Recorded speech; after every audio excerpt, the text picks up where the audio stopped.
It's a huge relief, I'm sure, for everybody across Scotland and the UK that we won't be crashing out of the EU tomorrow with no deal. That would have been catastrophic for so many people in so many different ways. Personally, I would have preferred to see a longer extension than the one the EU decided on, but nevertheless, the extension until the end of October gives the UK now an opportunity, and it's an opportunity that should not be squandered. What I would like to see now is this whole issue going back to the people, and the people of the UK as a whole given the opportunity to stop Brexit and decide now to remain in the EU. Oh, he's fucking unbelievable, man. I couldn't actually put it any better myself than this comment in an article regarding Helmet Head and her continual never-ending pleads and cries to get the whole of the UK to remain in the European Union, even though that completely obliterates her mandate. But it says here, Mrs May is currently holding talks with Labour to seek a compromise deal which could pass in the Commons after her own withdrawal agreement was twice rejected by the UK Parliament. Is pure tripe. The EU have said that they will not reopen the withdrawal agreement, nor do they ever refer to it as Theresa May's agreement. The only thing the EU will accept is the withdrawal agreement, so talk of a compromise deal is simply misleading. Sturgeon, as always, completely missed the point and wrecked any chance of a second Brexit referendum with her ill-conceived strategy. And then, of course, it didn't take too long after the revelation of an extension that will see us still part of the European Union until the 31st of October, for the SNP to come out in their droves and talk about not only a second independence referendum, but a second referendum in general for the whole of the UK, a second European Union referendum, I should say. So, in one hand, you've got the SNP, or senior officials, people in the backbenches and whatnot, the SNP, coming out and saying the things that SNP independent supporters want to hear, whereas the SNP's top dogs, aka Helmet Head and Beta Blackford, do the usual spiel of crying and whining about a second referendum, or a people's vote even. So it pleases both parties in a sense in Scotland, but as I've said a multitude of times before, people need to realise if they voted for the SNP because they were wanting independence at some point, listening to Sturgeon yet again crying out for a second referendum for the whole of the UK and whether or not we should stay part of the European Union or not, undermines the mandate. So any of these cries that you hear from the backbenches, any of these people that are suggesting that we should push for a second referendum for independence, need to take a long hard look at what's really going on here and see that this woman is quite literally prepared to shaft your dream of independence if it means retaining a membership within the European Union. So she can sit there all day long, or get Blackford to do it on her behalf, I should say, of the constant complaints and about austerity, poverty, being hard done by, dragged out against our will, catastrophe, cliff edge, etc, etc, the usual dribble that comes out of their fucking mouths every day they get a chance to.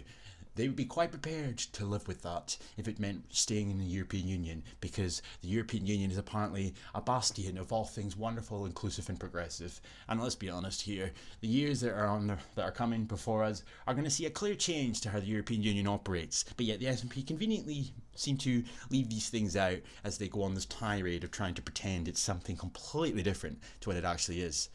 Nonetheless, still Sturgeon writing yet another letter, as if her writing some fucking letter is really going to change the minds of people down in Westminster. And that's going along the narrative that everything that we're being led to believe is in fact reality is in fact the reality, when let's not be around the bush at this point. It's pretty obvious it's a dog and pony show. There's a hell of a lot of theatrics and acting at play here. Pay packets pretty fat and cushy in order to pretend to do something along the lines of Brexit, when in reality they couldn't be any more pro-EU if they tried. So she goes on to say, we now have the gift of more time from the EU. Oh, it's so kind of them to delay what should be the inevitable, but really what is the point in a delay? What is the point in all these fucking delays? It's not like the European Union are going to concede and decide to go right back to start, you know, wipe the slate clean and then negotiate a better deal, or a deal that benefits us a little bit more than it currently would if it was accepted. And that's being polite to call it a deal. There is nothing to be gained from an extension. Absolutely fucking nothing. But, okay. So then she says, your ongoing talks with the leader of Labour should now broaden to include other parties, and this has been her obsession from the get-go. She wants to be involved, and the only reason she wants to be involved is because she seems to be hell-bent on getting Scotland to have either a namby-pamby version of Brexit or, at the very least, just revoke Article 50. You know, that's been her main two obsessions from the get-go.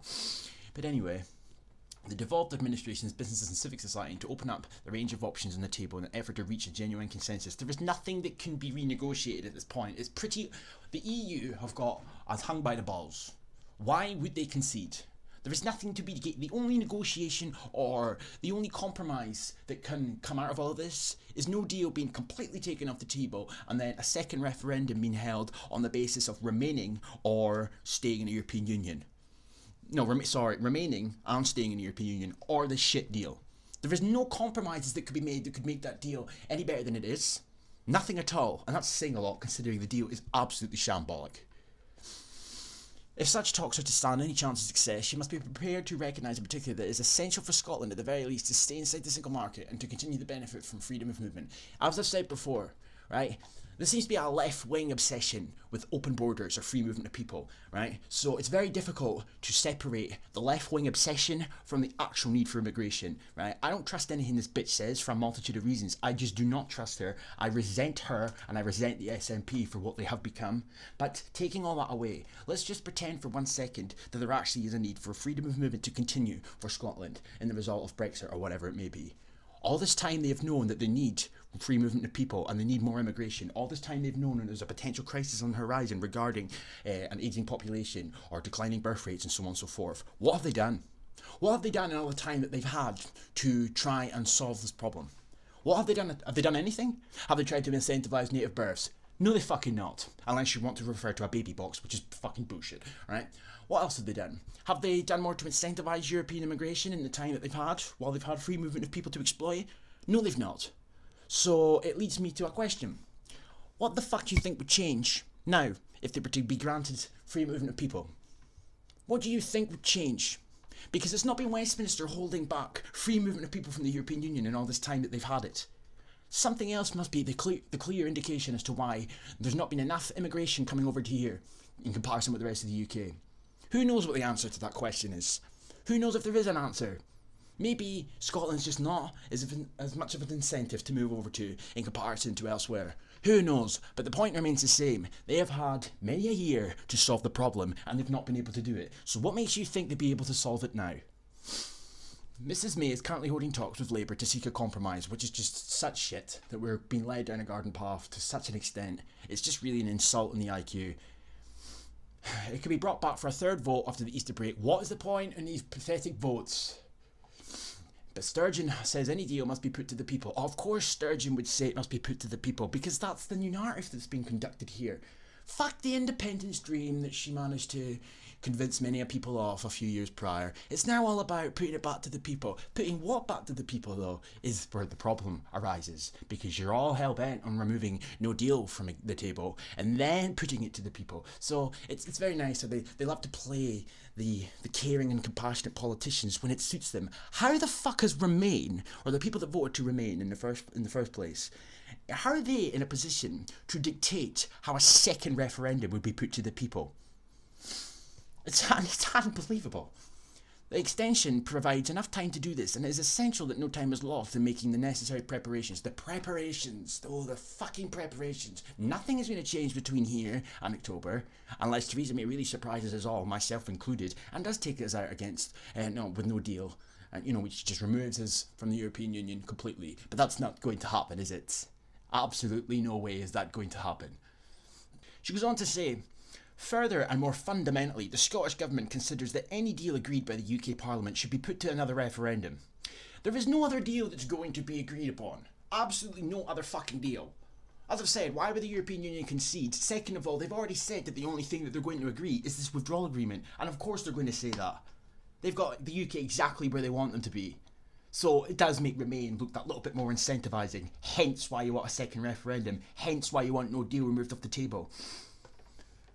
With the alternative proposition on the ballot paper being Remain. So the shit deal or Remain. And it's common sense that nobody's going to vote for the shit deal. Hence Remain. Oh, the absolute gall of people like this to talk about a second referendum, that people have a right to change their mind. Yes, that's very good. That's very lovely worded. That's just beautiful. So misleading and so manipulative at its finest. Fucking disingenuous, to say the least. The people have a right to change their mind, but just to make sure that they change their mind in the correct way, you're going to determine the stipulations involved in